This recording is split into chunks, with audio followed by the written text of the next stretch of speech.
वेरीनाग से वोट चोरी के खिलाफ कांग्रेस ने वोटर अधिकार हस्ताक्षर अभियान की शुरुआत कर दी है। कांग्रेस के इस मुहिम की शुरुआत कांग्रेस के जनरल सेक्रेटरी जीए मीर की मौजूदगी में हुई। जीए मीर ने कहा कि कांग्रेस ने मतदाताओं में उनके अधिकारों के प्रति जागरूकता बढ़ाने के लिए ये मुहिम शुरू की है। कांग्रेस पार्टी की तरफ से आज बाज़ाब्ता तौर पर वोटर अधिकार सिग्नेचर कैंपेन का एहतमाम अमल में लाया गया और इसको बाज़ाब्ता तौर पर हरी झंडी दिखाई गई यहाँ डूरू कॉन्स्टिट्यूंसी से। और हमारे साथ इस वक्त बात करने के लिए मौजूद हैं ऑल इंडिया कांग्रेस कमेटी के जनरल सेक्रेटरी जीए मीर। सर, खैर मकदम न्यूज़ 18 में आपका ये बताइए कि वोटर अधिकार सिग्नेचर कैंपेन आज बाज़ाब्ता तौर यहाँ पे आपने उसका किक स्टार्ट किया, क्या कहना चाहेंगे? देखिए, ये इसलिए आज ज़रूरत पड़ा क्योंकि पिछले हालिया चुनावों में आपने देखा, चाहे वो हरियाणा हो, महाराष्ट्र हो या झारखंड या अब बिहार आने वाला है, जिस तरह का मनमानी और जिस तरह के नए प्रूफ मिल रहे हैं वोट चोरी के, कि कहीं पर तो एक्स्ट्रा वोट जोड़ करके भाजपा अपना काम निकालना चाहती है और कहीं पर वोटों को काट करके अपना काम निकालना चाहती है। तो इन सारी गड़बड़ियों को देखकर राहुल गांधी जी ने दो प्रेस कॉन्फ्रेंसेस करके अपने रिसर्च के ज़रिए फाइंड आउट करने के बाद में किस तरह का इलेक्शन कमीशन के निगरानी में चोरियां हो रही है, प्रोटेक्शन हो रही है एक पर्टिकुलर पार्टी को, और उससे साफ जाहिर होता है कि आज जिन रियासतों में वो सरकार बना रहे हैं या मरकज़ में सरकार है, इसमें कहीं ना कहीं इलेक्शन कमीशन के सपोर्ट के साथ में नीचे उन्होंने कुछ सीटों का मैनेजमेंट किया है। इसलिए आने वाले दिनों के लिए हर वोटर कॉन्शियस हो अपने वोट के लिए, किसी का वोट काटा ना जाए, किसी के ऊपर ज़बरदस्ती जाली वोट ना डाला जाए, और उस चीज़ की अभियान कांग्रेस पार्टी ने शुरू किया है।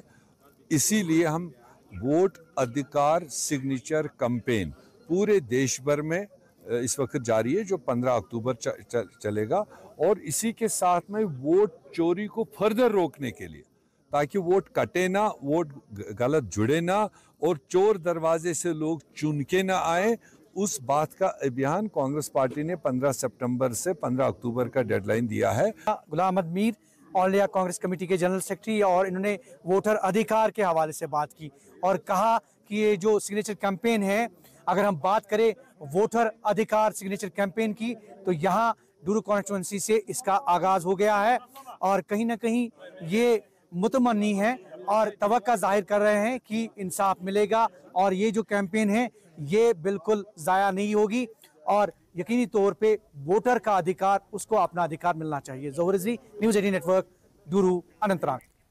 राज्यसभा इंतखाब के लिए पीर से पर्चे नामजदगी दाखिल होने जा रही है, यानी शुरू होने जा रही है, और बीजेपी ने इस चुनाव में अच्छी कारकर्दगी करने के लिए कमर कस ली है। जम्मू में न्यूज़ 18 से बातचीत करते हुए बीजेपी के सदस्य सतीश शर्मा ने कहा है कि पार्टी उम्मीदवारों के नामों पर फैसला बीजेपी की पार्लिमानी कमेटी लेगी। इस दौरान उन्होंने अपने नाम पर हो रही चर्चा से इनकार नहीं किया और कहा कि पार्टी जो भी फैसला लेगी उस सभी को कबूल होगा।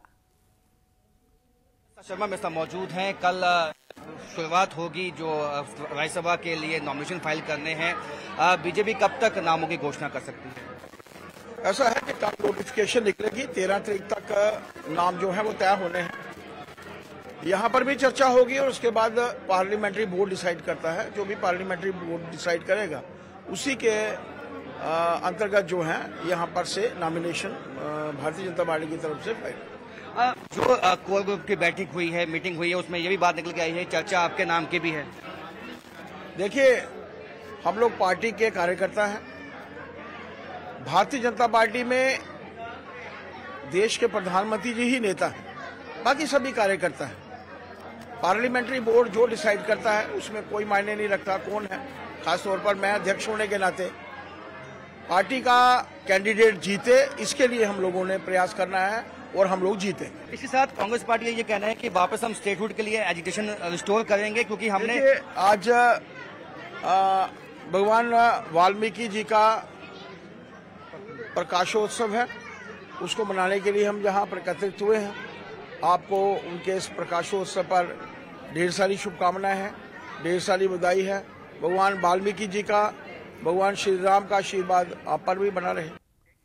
और बारामूला में स्कूल स्टाफ को लेकर, उसकी नीतियों को लेकर सोशल मीडिया पर टिप्पणी करने से रोका गया। इसके लिए मुख्य शिक्षा अधिकारी ने सख्त निर्देश जारी किए हैं। आदेश का उल्लंघन करने पर कर्मचारियों के खिलाफ कार्रवाई और नौकरी से निकालने की चेतावनी भी दी गई। मुख्य शिक्षा अधिकारी की तरफ से जारी एक सर्कुलर में कहा गया कि जिले के स्कूल शिक्षा विभाग के सभी कर्मचारी सोशल मीडिया पर अनावश्यक बहस और चर्चाओं से बचें और किसी भी तरह की अनुचित टिप्पणी, पोस्ट या सामग्री साझा करने से परहेज करें। इस आदेश की पीडीपी नेता और पुलवामा के विधायक वहीदुर रहमान पर्रा ने कड़ी आलोचना की है। उन्होंने कहा है कि यह आदेश लोगों की आवाज दबाने की कोशिश है। सरकार को आलोचना से डर नहीं होना चाहिए। ये लोकतंत्र में लोगों को अपनी बात कहने के अधिकार से वंचित करने जैसा है।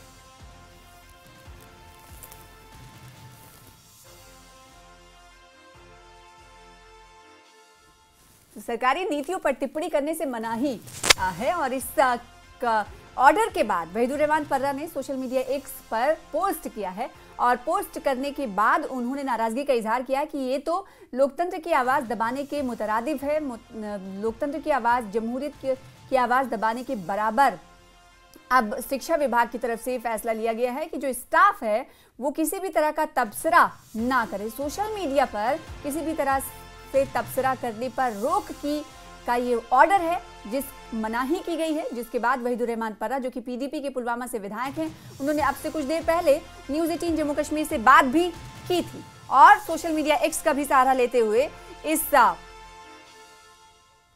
नीति पर आलोचना करते हुए नजर आए। जोधपुर जेल में बंद सोनम वांगचुक से उनके भाई और वकील ने मुलाकात की। इस मौके पर वांगचुक ने बड़े भाई और वकील के जरिए लद्दाख और देश के लोगों के लिए संदेश जारी किया है। वांगचुक ने अपने पैगाम में कहा है कि वो जेल में पूरी तरह ठीक है। सोनम वांगचुक ने लेह तशद्दुद में मारे गए लोगों के खानदान के तई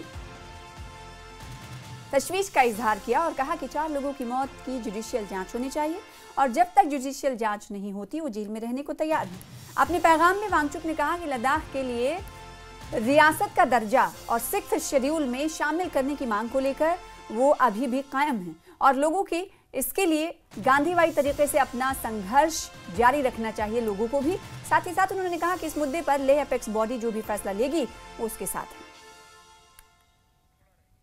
तो सोनम वांगचुक की तरफ से जेल से एक पैगाम दिया गया है और ये पैगाम उस वक्त दिया गया जब सोनम वांगचुक के भाई और वकील के जरिए मुलाकात उनकी हुई और मुलाकात के दौरान उन्होंने कहा कि लद्दाख के लोगों को मेरा ये पैगाम दीजिएगा कि मैं जोधपुर जेल में ठीक हूँ और मैं जेल में रहने के लिए तब तक तैयार हूँ जब तक जुडिशियल जांच की इंक्वायरी की इजाज़त नहीं दी जाती, शुरू नहीं हो जाते जुडिशियल जांच उन लोगों को लेकर जो 4 अमवात हुई थी।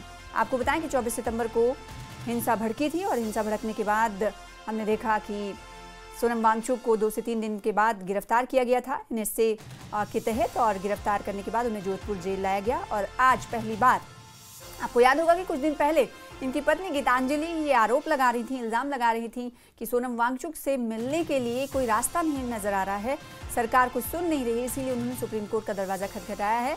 और अब एक पेशरफ्त ये हुई है कि सोनम वांगचुक के भाई और वकील ने मुलाकात की है। जब मुलाकात करने जोधपुर जेल पहुंचे तब सोनम वांगचुक ने लेह, लद्दाख और लेह के लिए एक पैगाम जारी किया है। सोनम वांगचुक ने लेह तशद्दुद में 4 लोगों की अमवात की न्यायिक जांच की मांग की है, जुडिशियल जांच की मांग की है। हालांकि इंतजामिया ने फिलहाल मजिस्ट्रियल जांच के आदेश दिए, अहकाम दिए हैं, जिस पर एपेक्स बॉडी के लेह सह अध्यक्ष चेरिंग डोरजी ने कहा है कि हमें मजिस्ट्रेट जांच स्वीकार नहीं है। सुप्रीम कोर्ट के रिटायर्ड जज से मामले की जुडिशियल जांच कराई जाए।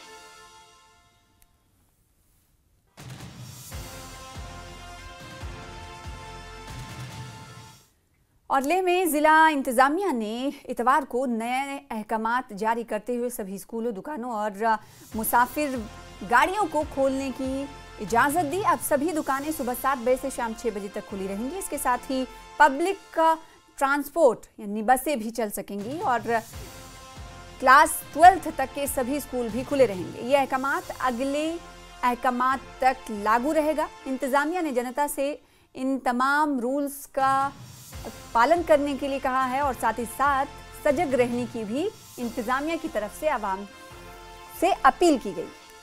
ये ऑर्डर जो जारी किया गया है वो आपको टीवी स्क्रीन पर दिखाएंगे। नए अहकाम तक ये फैसला लागू रहेगा। लेह में दुकानें और स्कूल फिर से खुल चुके हैं।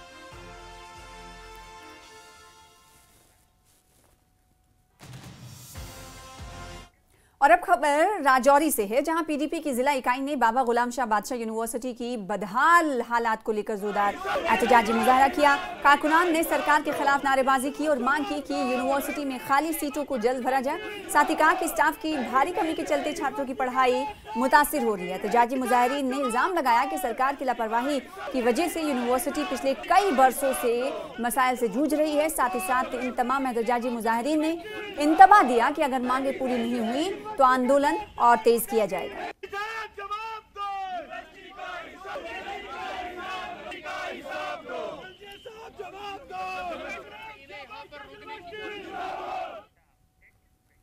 फिलहाल इसी के साथ रुकेंगे छोटे से ब्रेक के लिए।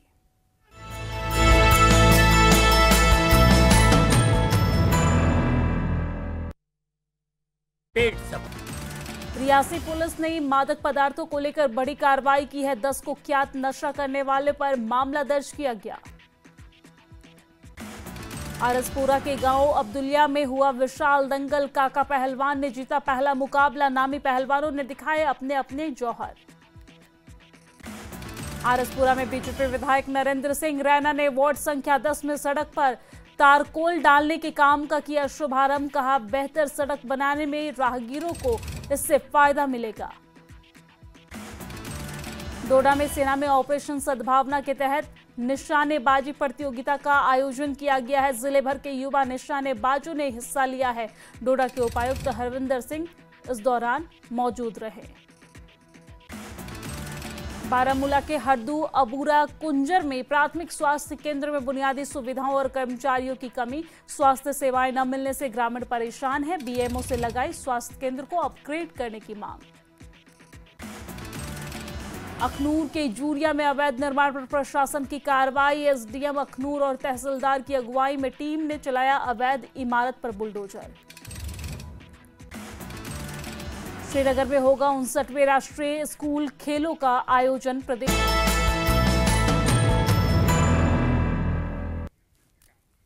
डोडा के खलनी में आरएसएस का शताब्दी समारोह बड़े उत्साह के साथ मनाया गया। कार्यक्रम में स्वयंसेवकों और समर्थकों की भारी भीड़ मौजूद रही, जिसमें संगठन की राष्ट्रीय एकता और समाज सेवा में सदियों से निभाई जा रही भूमिका को सराहा गया।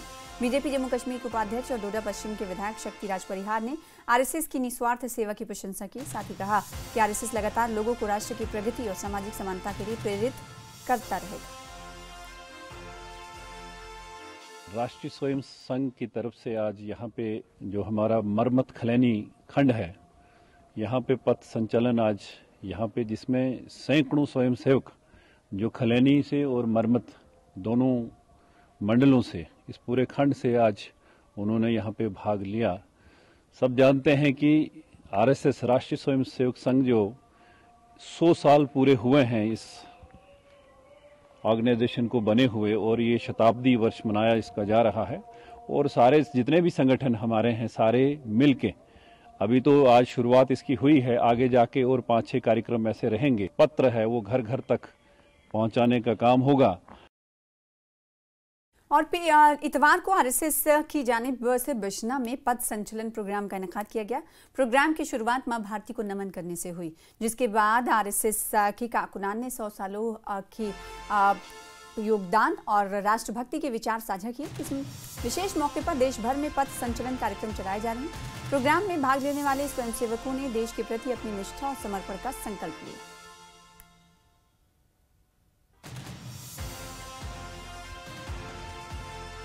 निकलता है पथ संचलन वगैरह। तो आज का जो कार्यक्रम है ये विशेष है, क्योंकि संघ ने पूरे 100 साल पूरे कर लिए हैं अपने, और 101 साल में कदम रखा है। ये एक लंबी यात्रा है। आज से 100 साल पहले 1925 में नागपुर में हमने एक छोटा सा पौधा लगाया था, जो आज वट वृक्ष बन के पूरी दुनिया में फैला हुआ है। संघ का काम केवल भारत में नहीं, 54 देशों में चल रहा है। अलग अलग अयाम चल रहे हैं।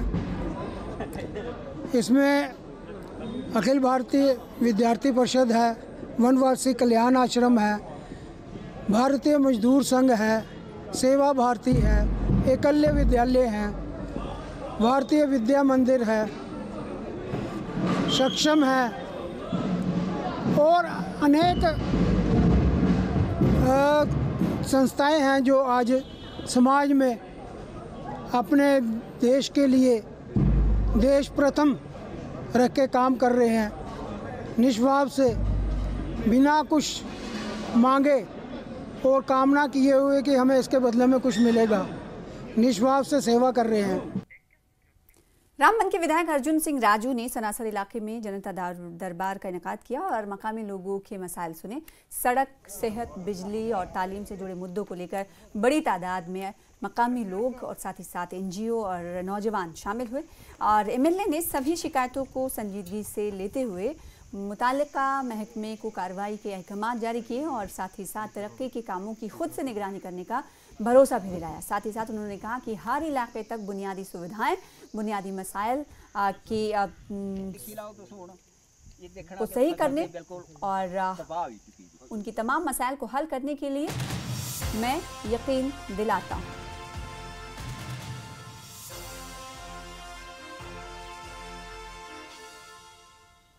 आपको पता है कि हमारा डे टू डे का ये पब्लिक आउटरीच जो है वो चाहे खारवान से लेके ये आपका सनासर एक कोने से दूसरे कोने की थी और ये आज मेरा ये था कि कम से कम एक साल के अंदर पूरी कॉन्स्टिट्यूंसी का दौरा कर दिया जाए। तो उसी सिलसिले में अभी एक आखिरी हमारा डेस्टिनेशन था, एक आध दो कोर छोड़ के। तो क्योंकि सैलाब के बाद, बारिशों के बाद जो है यहाँ भी काफी नुकसान हुआ। बेशक मकानों को इतना नहीं हुआ लेकिन फसल बागवानी को काफी यहाँ पर सनासर नीचे सना पंचायत में काफी नुकसान हुआ है। तो उस सिलसिले में हम नीचे सना तो आए जहाँ हाल ही दिनों में बिल्कुल रोड भी पूरा डैमेज हो गया था, लेकिन सनासर का जो हमारा ये ऊपर वाला इलाका है ये छूट गया था। तो इसलिए हमने यहाँ से साथियों के जो लोकल लोगों से मिलकर जो है यहाँ का एक प्रोग्राम बनाया था। एक तो लोगों से इनकी मुश्किलात भी जानने का हमारे को ये था और दूसरा किस तरीके से, क्योंकि ये अगर रामबन के पास कोई चीज अगर एसेट है तो अगर हमारा जो इसको कहते हैं ना सर का ताज, इसका नाम सना सर है यही, तो ये सर का जो ताज है वो सनासर है। पामपुर के कौनेबल में लोक जनशक्ति पार्टी की तरफ से भव्य कार्यकर्ता सम्मेलन आयोजित किया गया, जिसकी सदारत प्रदेश के जनरल सेक्रेटरी, यूटी के जनरल सेक्रेटरी और मुख्य सलाहकार आशिक हुसैन ने की। सम्मेलन में प्रदेश सचिव मोहम्मद अयूब, महिला विंग की उपाध्यक्ष रोजी जान, जिला अध्यक्ष मेहराजुद्दीन समेत बड़ी संख्या में कारकुनान शामिल हुए।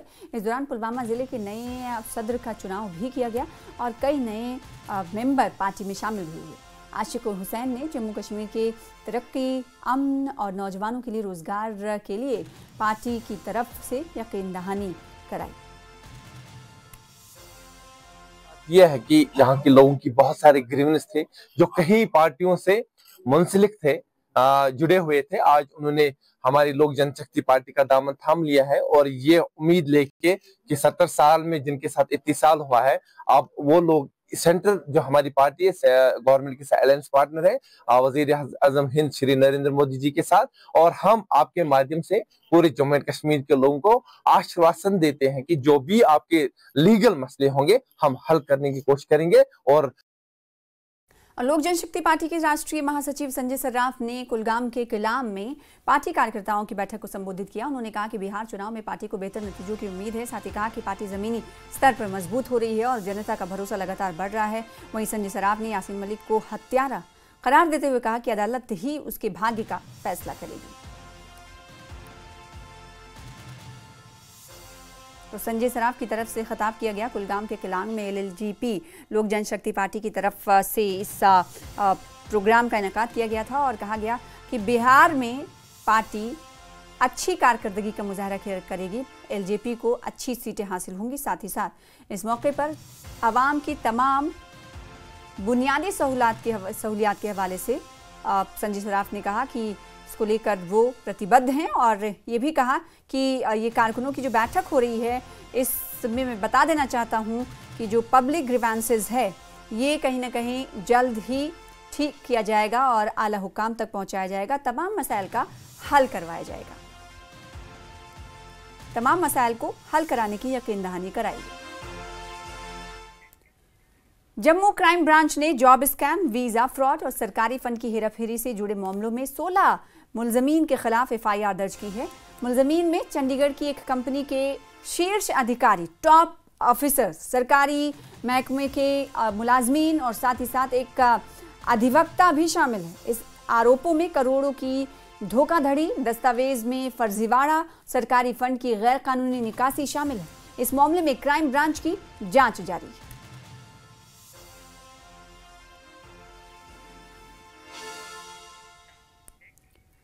जम्मू कश्मीर अपनी पार्टी के वरिष्ठ नेता मोहम्मद आरिफ ने आरिसपुरा के गांव का दौरा किया। इस दौरान उन्होंने मूसलाधार बारिश और ओलावृष्टि से धान की फसल को हुए नुकसान का जायजा लिया और सरकार से किसानों को उचित मुआवजा देने की मांग की। किसानों ने बताया कि पहले भी बाढ़ ने फसल को नुकसान पहुंचाया था, अब बारिश और ओलावृष्टि ने स्थिति और खराब कर दी।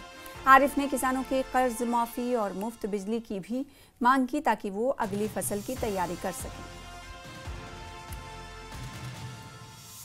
जो पूरा इलाका है ये आरिसपुरा सुचेतगढ़ का, ये काफ़ी हद तक नुकसान हो चुका है और खासकर जो 370 जो वैरायटी बासमती की है ये पूरी तरह ख़त्म हो चुकी है।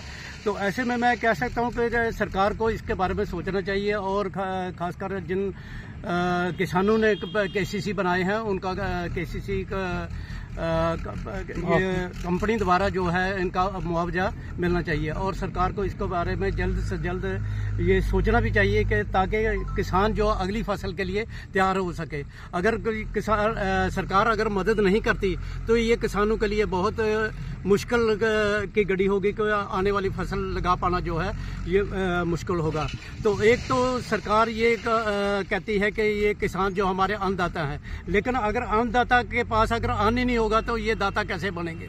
तो ऐसे में मैं फिर दोबारा ये सरकार से अपील करता हूँ, ये खासकर गवर्नमेंट ऑफ इंडिया से, कि ये किसानों के बारे में सोचना चाहिए क्योंकि यहाँ की जो 370 वैरायटी है ये एक परंपरा वैरायटी है और पूरी दुनिया में इसकी खुशबू के लिए चावल जो जाना जाता है। तो इसके बारे में सरकार को जरूर कुछ ना कुछ। श्रीनगर के शेर कश्मीर पार्क में राष्ट्रीय ग्रामीण आजीविका मिशन की पहल से 10 दिवसीय सरस मेला शुरू हो चुका है। इस मेले में ग्रामीण महिलाओं की कलात्मकता और शिल्पकला को प्रमुखता दी जा रही है। 50 से अधिक स्टॉल्स पर हथकरघा, हस्तशिल्प और स्थानीय व्यंजनों को प्रदर्शित किया गया। इस आयोजन का मकसद ग्रामीण महिला उद्यमियों को सशक्त बनाना और उन्हें अपने उत्पादों के प्रचार और बिक्री का मंच प्रदान करना है। सरस मेला स्टार्ट हुआ है, करीबन 50 से ज़्यादा स्टॉल्स हैं यहाँ पे और कमाल का एक इनिशिएटिव हमने देखा लास्ट ईयर भी हुआ था। और स्पेशली अगर हम विमेन की बात करें, ख्वातीन की बात करें जो रूरल एरियाज से आती है, उनको एक कमाल की अपॉर्चुनिटी मिलती है क्योंकि वो अपने प्रोडक्ट्स जो हैं वो बेच नहीं पाते हैं और जब इस तरह का प्लेटफॉर्म मिलता है तो एक अच्छी अपॉर्चुनिटी मिलती है। आप ओवरऑल कैसे देख रहे हैं? देखिए, हम यहाँ सारस में सभी मेंबर्स मिलके काम कर रहे हैं और सारस ने हमें ये दिखाया कि यहाँ वुमेन जब महिलाएं एक साथ काम करती है तो उनमें एक हौसला आ जाता है। तो हमें सारस से हमें एक आगे बढ़ने का हौसला मिल गया। तो आज तक हमें यही लगता था कि वो जो महिला होती है वो सिर्फ घर तक ही सीमित होती है, जबकि ऐसा नहीं है। SAG और सारस ने हमें एक पहचान दी जिससे हम आगे बढ़ रहे हैं और आजकल हम अपना काम कर रहे हैं जो हमारे लिए गर्व की बात है। ये हमारा FPO यानी फार्मिंग प्रोड्यूसर ऑर्गेनाइजेशन सर, जिसमें हमसे कम 400 लेडीज जोड़ी हुई हैं सर। इसमें हमने सर इसमें पर मेंबर से जैसे 1000 हमने उससे समझ लो मेंबरशिप या शेयर होल्डर बोल सकते हैं वो लिए हुए हमने उनसे सर। हमने इसमें कोशिश की छोटे छोटे फार्मर जोड़े हैं हम इसमें सर, जिनको समझ लो कोई मतलब जैसे भी घर की हम बासमती हमारे गाँव की महिलाएं लगाती हैं। अब जो बड़ा किसान होगा सर उसके तो सामान खुद आके व्यापारी घर से भी उठा के ले जाएंगे। जो छोटा किसान होगा जिसके पास 100 किलो 200 किलो सामान होगा सर, उनका घर में खराब होता रहता है तो उनको कोई प्लेटफॉर्म नहीं है सर। हम उनसे ये सामान खरीदते हैं उचित दाम पे, जो मार्केट रेट होगा उससे हम उनको ज्यादा रेट देके उनसे हम सामान खरीदते हैं सर। ये और ये हमारे जैसे आप देख रहे हैं ये हल्दी मिर्च, ये भी हमारी गांव की महिलाएं जो हमारे सेल्फ हेल्प ग्रुप से जुड़ी हुई हैं सर, वो घर पे ही लगाती हैं और घर पे ही ये PCB हल्दी मिर्च सर बिना केमिकल बिना कलर ऐड के सर ये की हुई है सर। आंध्रा का एक स्टॉल लगा है, यहाँ पे बात करते हैं। आप नाम बताएं अपना। मेरा नाम सैयद नूर जहान है, मैं आंध्र प्रदेश की हूँ। मेरा ब्लॉक है कारवेट नगर, चित्तूर डिस्ट्रिक्ट। और बताएं जरा अपने प्रोडक्ट्स के बारे में, उस सारस मेला के बारे में। मैं सारस मेला में मेरा होम मेड है, मैं 7 years से मैं मिलेट्स का ये करी हूँ। ये रागी चिप्स है, ये फॉक्सटेल मटरी है, ये फॉक्सटेल लड्डू है। फॉक्सटेल ये इसमें कैल्शियम पोटेशियम सभी ये रहता है, और इसमें ग्लूटेन नहीं रहेगा। ये खाने से ग्लूटेन नहीं रहेगा। ये जंक फूड ज्यादा से ज्यादा आप खाए रहे ना, उसी से ज्यादा कैंसर अपेंडिक्स भी आ रहे हैं। उसी लिए फिलहाल इसी के साथ